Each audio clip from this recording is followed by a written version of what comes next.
আল্লাহ নবী বললেন সাউহাদ্দিসুকা আন আমারাতিহা, কিয়ামতের ব্যাপারটা যদিও তুমি জানো না, আমি জানি না, তবে কিয়ামতের কিছু আলামত তোমাকে বলতে পারি।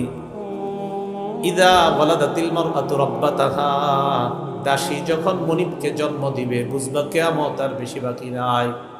অন্য বর্ণনায় আনতালিদাল আমাতু রাব্বাতাহা, দাসী যখন তার মনিবকে জন্ম দিবে বুঝবা কিয়ামতের আর বেশি বাকি নাই। সব উল্টা পাল্টা হয়ে যাবে। অযোগ্য ব্যক্তিরা যোগ্যতার আসন দখল করবে, বুঝবা কিয়ামতের আর বেশি বাকি নাই।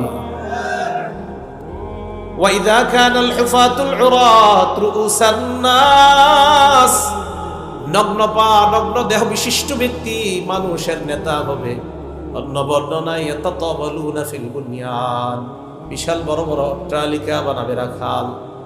নিম্ন শ্রেণীর মানুষ অট্টালিকা বানাবে, বানানোর পর যারে আগে কেউ গন্ত না, অট্টালিকা বানানোর পর সালামের আর শেষ হয় না।